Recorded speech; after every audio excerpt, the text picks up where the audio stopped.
Hey everybody, Paperclip here again today. Gonna be playing some Sorcery. Steve Jackson Sorcery. Now this is something that came out on Steam, part 1 and 2. Pretty sure this is older than that. I'm pretty sure it's actually quite a bit older, but it looks interesting. I saw some other people play a little bit of it. I haven't seen a ton of it, but it seems interesting enough, and it seems like it'd be something pretty cool to have a series of. So I'm gonna try a couple episodes. Let me know if you guys like it. If you guys don't like it, I won't keep doing it, but I figured it seemed interesting. So, currently no sound, but the sound will kick in now. You have walked the winds of Kahabad, through Kare and the spiteful Backlands, all the way into Napalm. You have survived traps, thieves, serpents, and vengeful gods, and now it is here, the Crown of Kings. It is said the crown was never forged, only found, by Kalana the Reformer, a lowly foot soldier who became Emperor of the Eastern world. Such is the power of the crown, the air around it crackles with influence. Take it! Your destiny awaits. With the crown in your hands, you will be as powerful as Kalana. The goblins are arming, the giants are walking, and the birdmen carving cruel daggers from stone. War will come, but you will prevent it. But then, the image of the crown begins to flicker. You rush forwards. It's a trap! And you startle yourself awake. You are alone, exhausted, in the little hut in the outpost settlement. Your unimaginable journey is not even a single step begun.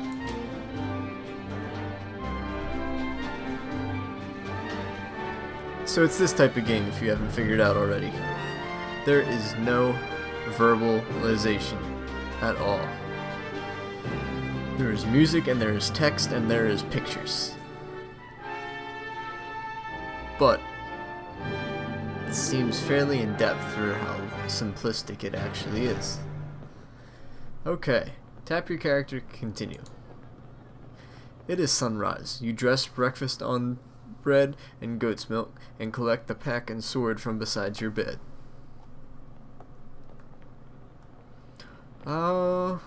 Pray for luck. Before you leave, you close your eyes and raise a prayer to your spirit guide. This morning, it has the form of a panther. But what will it become once your journey truly begins? A great calm descends on you. Outside the hut, you hear the outpost settlement stirring into life. Test the blade. You pause to test the blade of the sword against your thumb. The blacksmith has done well. The edge is keen and draws a narrow line of blood. Yeah, I guess just cut your thumb. That's a good way to test your blade. Yeah, don't cut anything else that wouldn't hurt you. Cut yourself. Don't actually do that. Anybody, please don't ever do that. I would hate to be the source of that. Time, then, to depart. You lift back the flap of the hut and step into the early morning sunshine. This is going to be a test of my reading skills. Draw a path to the flag. Oh, that's cool. I draw this path. I go over here. I can't do that. Alright, go to the flag. Eyes follow as you leave the hut and walk towards the great Shamutani wall. The frontiers people of this tiny settlement are well aware of your mission. Greet them. You turn to them and bow. Some smile in reply but are too afraid to approach. Others make gestures of protection. You are going beyond the wall, so they believe you to be cursed. A man is waiting on the path to the Chantapani Gate, the final door between Analand. Is that Analand? Analand. Wow, they really should have thought of that. Analand and the wilds of Kahabad. You recognize the sergeant of the Sightmaster warriors. He holds out his hand. Greetings, Sergeant. He touches his forehead with 2 fingers. You are almost ready, he says. I have for you a gift from the king. 24 gold pieces. It is all we can spare this time. He holds out a pouch. It seems wise to take what kings give you.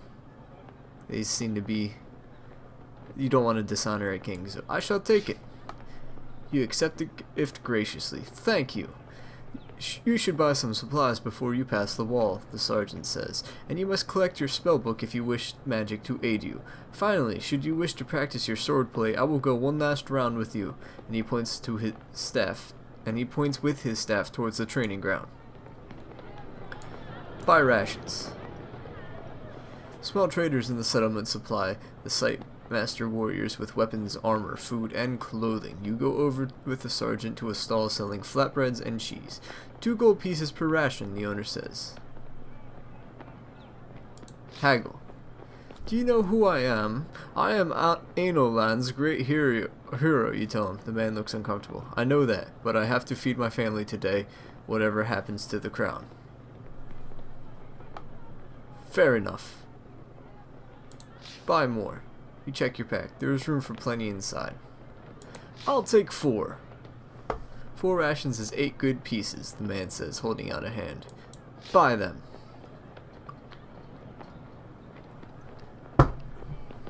You hand over your coins, and the man places 4 rations carefully into your pack. You must be sure to eat every day, or you will suffer, the sergeant tells you, standing at your side. Eating more will give you extra strength, but is not necessary. See the contents of your pack using the items button on the map.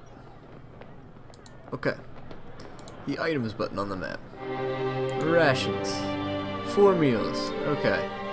Weapon. Sword. Treasure. 16 gold pieces. Okay. Collect my spellbook. One of the huts, set slightly back from the others, is decorated with glyphs and strange symbols. A terrible smell emanates from its doorway. This is the hut of the chief mage. He has been preparing your spellbook for days, reading star charts to work out which spells will be available to you in the different locations in the hills and beyond. Go inside.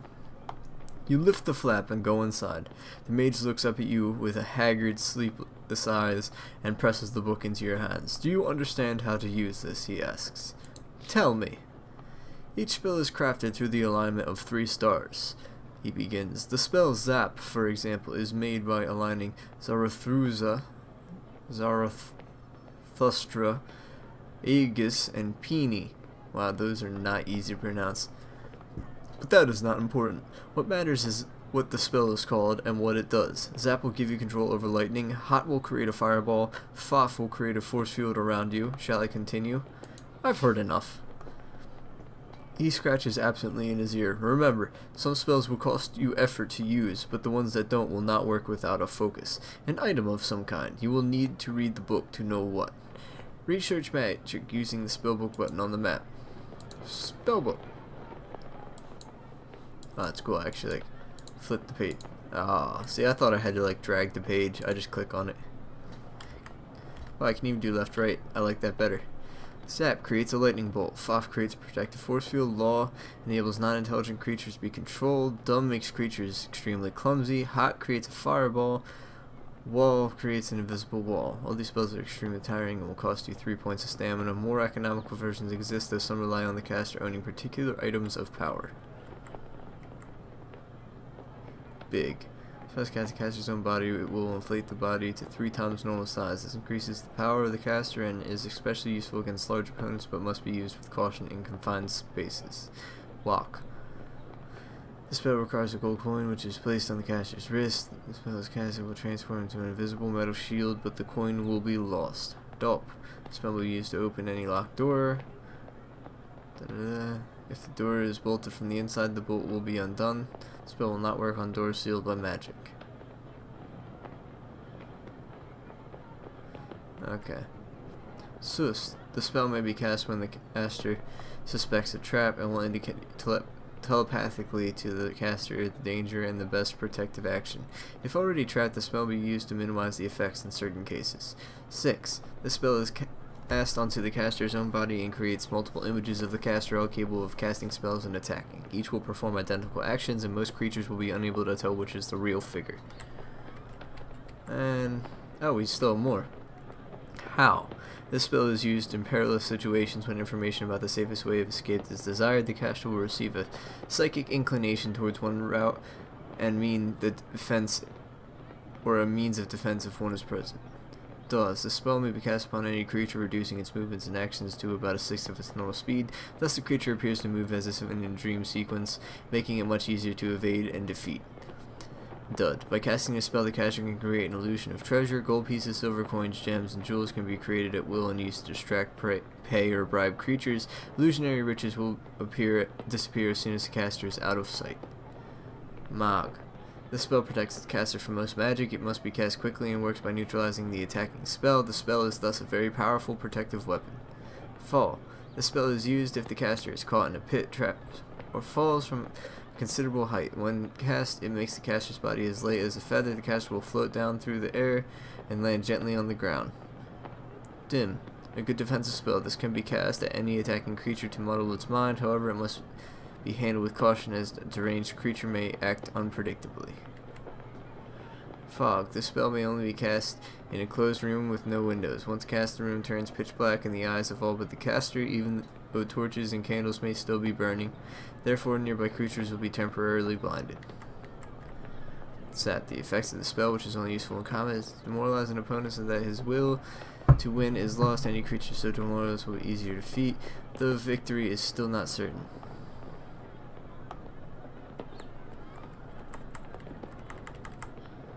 Wow, that's a lot of spells.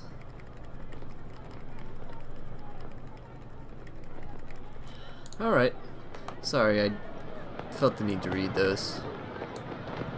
Because I've never done this before, so this is all new. You walk to the surgeon to the training gown and he wraps the base of his staff in leather. Ready my sword. To begin, the sergeant says, we will practice the stances. First, defend yourself against me. Defend. The Sight Master is a powerful enemy. By defending, you will receive the minimum damage from any attack he makes. The Sight Master Sergeant defends himself as well. The round is a stalemate. My next attack will be weak, he declares. You will be able to overpower me by employing a strong attack, but be sure your attack is stronger.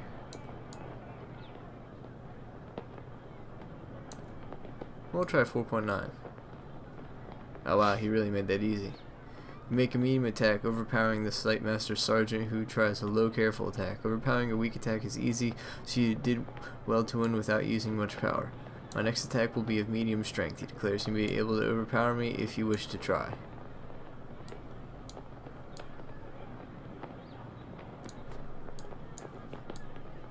We'll do 5. Ah, he got us. Your attack is weaker, so you're hurt. You will suffer more damage because you let yourself so undefended. If you think you'll be overpowered, you should play smaller attacks to defend. My next attack will be one of my strongest, he declares. If you can perform a full attack, you may overpower me, although otherwise I choose you to defend. You defend yourself. The Simon attempts a strong attack, but you receive only a small amount of damage. The next will be moderate, he says.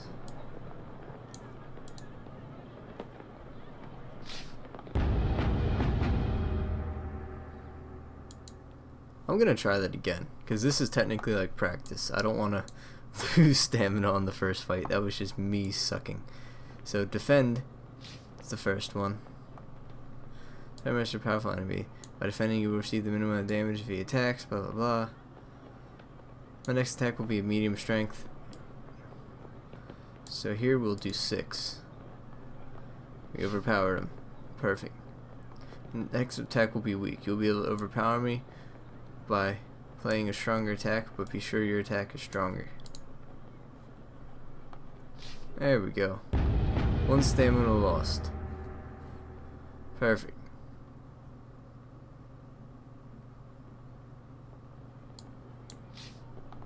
Oh, I got the stamina back anyway. Well, damn it, I didn't need to actually restart. You seem to remember the basics, the sergeant says breathlessly. Good. Another round? Enough training. You shake your head. Very good, the sergeant says, but if you wish about in earnest, then I warn you, I will not go easy on you. He indicates the wider yard where the space is for a true match. Nope, I'm good. You reach for the mighty gate. It is sealed. The sergeant places one hand on the wood. The gate has been locked for some time to deter raiders, he tells you, but you will have no difficulty. The stars in this place allow the DOP spell to be crafted, and he stands back.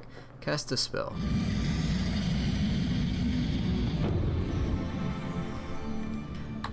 D-O-P.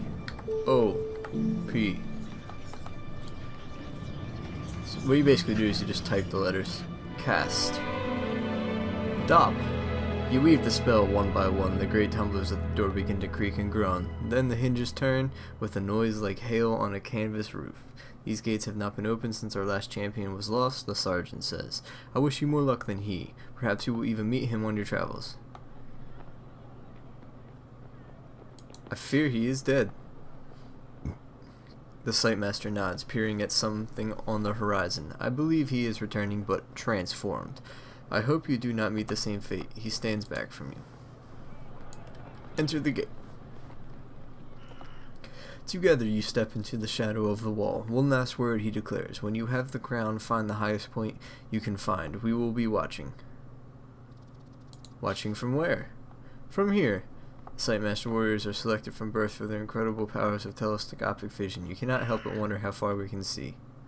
Tell me what lies ahead. This path leads first to Cantopani, a settlement of traders, though most are rogues and thieves. You should be there before the sun has reached its peak. From there, 3 routes lead on to Kristatani, but no single route is safe. Ka'abad is a land of devils. And beyond Kare? I cannot see so far, he says, but once you have crossed the city port of traps, you will enter the Baklands. They say that day and night there are controlled by forces other than the sun, and from Kare too, your progress will be watched. It is time to go. Striding away, you pass through the gate. The faces of the folk watching your departure reveal the hopes that rest on you and your quest. The early morning air is crisp, and the rising sun paints the slopes in shades of peaceful beauty, concealing the evil that lies ahead. I still don't know what I'm actually doing. Into Kakan. The path winds through slopes of wild scrubland. The countryside is deserted, and the eerie silence is broken only by the calling of the occasional crow. As you can tell, there is a spell for hearing what they say, but you do not have the equipment it requires. The birds appear to pause in the air to examine you as they pass. Stupid creatures. They pose no threat, so you ignore them. Keep walking. Barely an hour beyond the wall, and the air begins to grow foul. Shamutati hills are infested with the pestilence of the Baklands. It saps the energy from your body, leaving you feeling nauseous and weak. So I only have 10 out of 10 stamina now. Keep walking. It is not a surprise they warn you this. You will grow accustomed to it the longer you are out here, but for the moment you must be very careful. Your maximum stamina just decreased. You can see your stamina at the top of the screen. If this reaches 0, you'll be too tired to carry on. Stamina can be regained up to the maximum by eating rations or resting. Travel across country, a low rise. What if I wanted to do that? I can. I like that. I hope that didn't cost me more time just because I was doing that.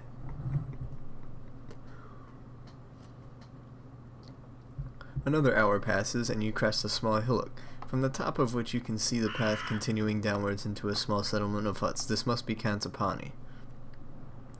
Look at the village. From the distance it is hard to make out much about the town except that it must be desperately poor. The fields on either side are brown and caked with mud, and the few penned animals there are thin and wizened like thirsty vines. No wonder Sightmaster warriors don't trouble themselves to protect this place. There is nothing here to protect. Avoid the village, go to Cantopani. Let's go into the village. How bad could it be?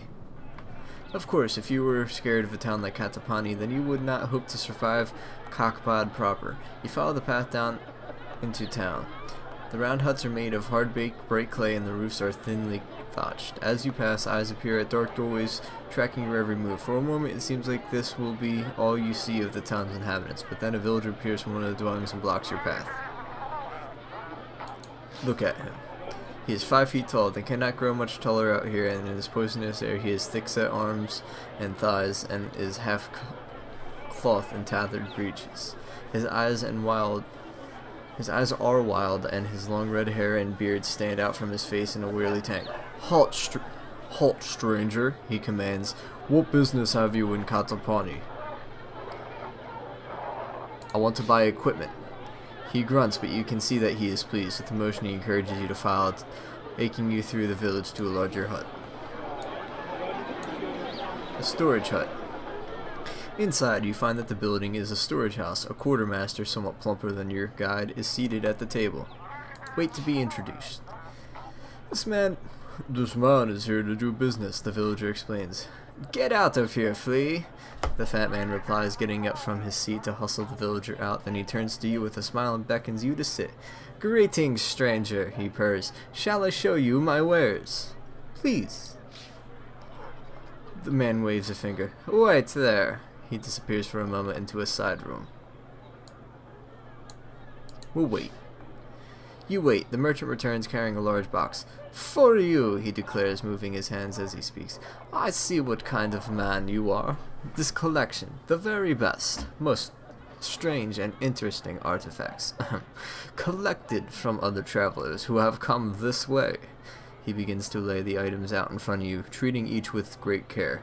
You have 16 gold pieces to spend, but is there anything worth your while to buy in this place? A weapon. What weapons do you have? The merchant looks at you carefully, sizing up what kind of customer you are. The kind who place a newly bought dagger against his neck, or the kind to tip him for the quality of the blade. But he must see your honor shining through as he wags his finger once more and then collects an axe and a fine broadsword from another corner of the shop. These are both treasures, as well as deadly weapons of war. I am sure you will agree. Look at the axe. You lift the axe from the table. The head is carved with symbols in a familiar language, but the quality of the shaft and head indicate that the axe is well used and may not last many more battles. 7 gold pieces, he declares. Return the axe to him. Please, the merchant says. Something else today? The broadsword. You lift the broadsword. It has a ready weight and the cutting edge is sharp. It has clearly been honed by a master craftsman. An exquisite blade, don't you think? The merchant grins. Only 6 gold pieces. It shall be mine. You reply, nodding once. The merchant reaches over and you place 6 gold pieces into his palm. Very good, the merchant says, patting his money pouch. You are a man of good judgment, I see that. What else? A jewel? You reach for the large jewel in the center of the box, but he stays your hand.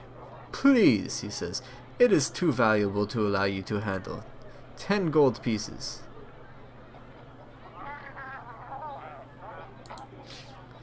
You lower your eye to the table to peer more closely at the gem. It is clear, glassy, and its surface seems to be slightly sweating. Dragon's tears, the merchant says. You have never heard of such a thing before. Don't buy it.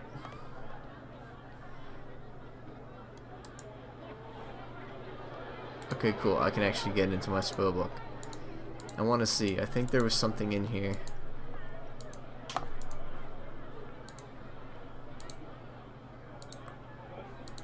Carves a bamboo flute jig. One cast, the recipient will get an uncontrollable urge to dance. The caster can make any creature dance merry jigs by playing a small bamboo flute, thereby exhausting the creature or providing time to escape. Okay, so that's probably what that flute's for.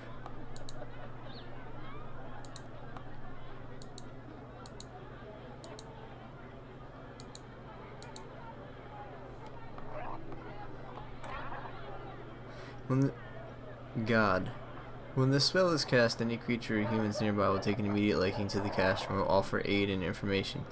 This illusion spell can only be performed if the caster is wearing a jewel of gold. I don't know if the jewel of gold...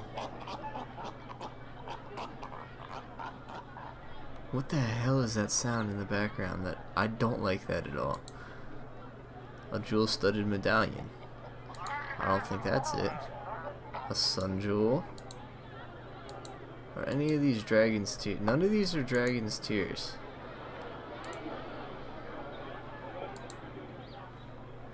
Whoa, whoa, whoa, no, I don't want to rewind. I want to go, there we go.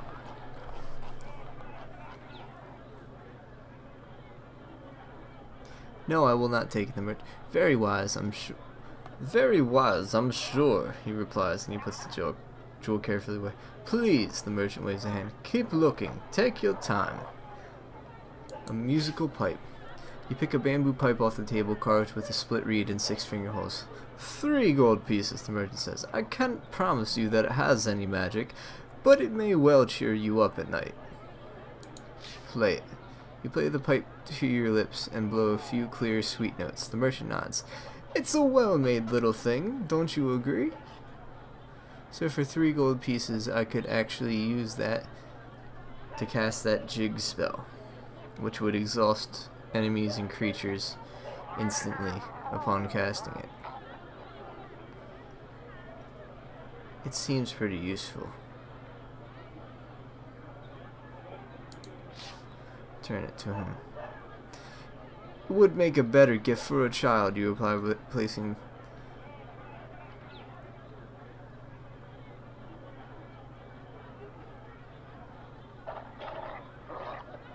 No, wait. I wanted to... No, I wanted to buy stuff. I wanted to buy stuff. I just wanted to look at the other things. That's all I wanted to do. I didn't know I had a limited amount of time to look at your wares. You said, please take your time. And then when I said no, you said, I have to save these for other customers. You're contradicting yourself, so I fear I deserve a rewind. Wait to be introduced. I'm going to go through this quickly, because you guys have already seen this. Wait for him. A weapon. A broadsword. 6 gold. It shall be mine.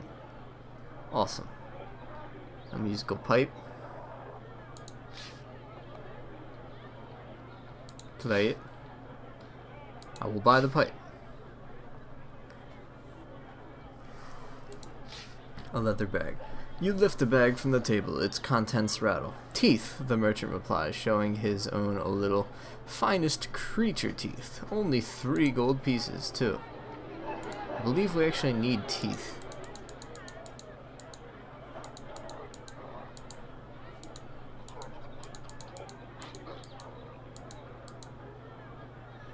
Carves a goblin's tooth. A giant's tooth.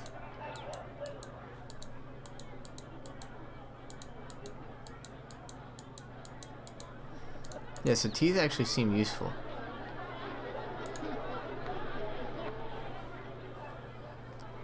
What kinds of creature, you ask? Goblins, giants, or mole rats? All sorts, the merchant replies. I couldn't tell you myself. I'm no expert, but there's 10 or 12 in there. For 3 gold pieces, well, it's a good price. I won't buy teeth without seeing them. Then you won't buy them, the merchant replies, taking the bag back and placing it on his counter. Unless...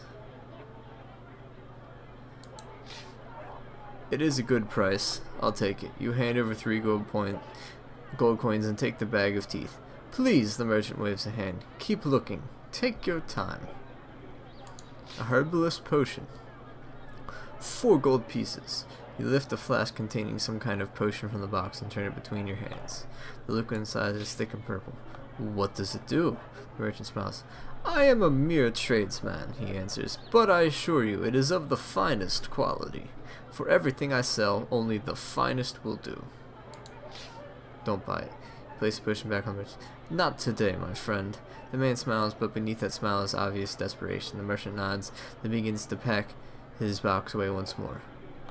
I must save something for my next customer, he replies with a smile, but perhaps you will return this way, and it will be you. You get to your feet and take your leave of the merchant. Just outside the door in the sunshine, you pause to examine what you have acquired. You open the drawstring bag and sift through the contents. It is quite an assortment.